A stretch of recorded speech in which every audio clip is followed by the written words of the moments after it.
We are the champions. You read the newspapers, you saw the magazines. You got the internet, but you ain't gotta Google me. My name is up in lights, my face is well known. You see a Super Bowl dancing in the end zone. You see us taking shots of vodka out in Stanley's Cup. You see us running out the tunnel up and fired up. And in my heart, can't nobody do it better. Can't slow me down, won't stop me never. Buckets. Ron Artest can definitely ball, but the message about wealth management and lifestyle behind the song isn't necessarily the best. Financial stress for professional athletes arises due to the bad management of assets and relationships throughout life. Throughout the speech, I'll hammer out how bad management of money, bad ego, and career longevity seem to plague professional athletes with their money throughout life.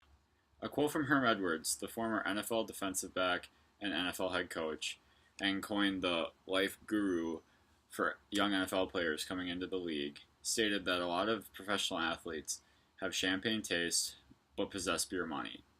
And that's basically stating that a lot of athletes spend well above their means and do not have very good management of the assets that they do control. Now, a lot of this can be attributed to the background from which athletes come from, since a lot of them come from families and environments where large amounts of money are necessarily not managed and they're not taught to manage their assets. And so once they come into these multi-million-dollar contracts as young teenagers or young adults, they have no way of managing their assets, taking care of anything that has to do with spending large amounts of money. And a lot of them are kind of lured in to spending a lot of their money from having these nice cars, jewelry, gambling, everything that they couldn't do when they were younger. Now they have access to because they have so much money, but they don't think about managing their money past the immediate gratification that it provides by buying these items. Let's talk about ego. Now that's a huge downfall for professional athletes. First, the thing that goes hand in hand with an athlete's ego is the type of investments that they make with their contract money or endorsement money.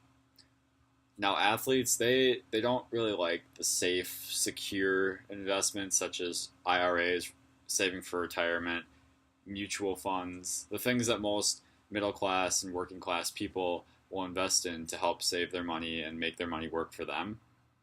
A lot of athletes like to invest in the flashy, big ticket type investment deals, so that could include strip clubs or music records or car washes. Weirdly enough, that's a very popular one.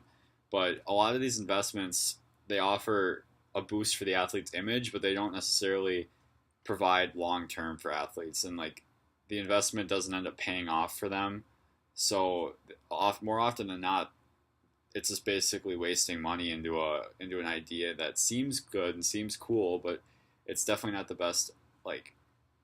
best investment for an athlete and their money for the long term.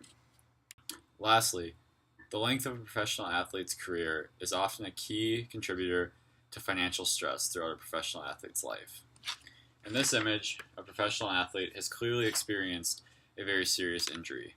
Now, without the proper education or skills to possess a professional job following their career, a lot of professional athletes end up not having the means to have a successful career after their playing career is over.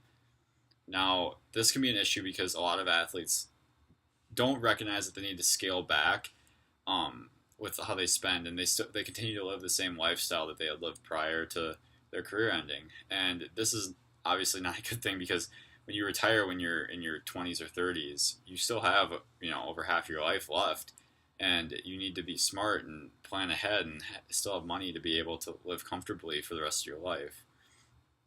But sadly enough, bankruptcy is a huge issue with professional athletes, as they just can't manage their money well enough, and they end up in bad situations, and that's sadly the only available option for them to be able to get rid of that stress.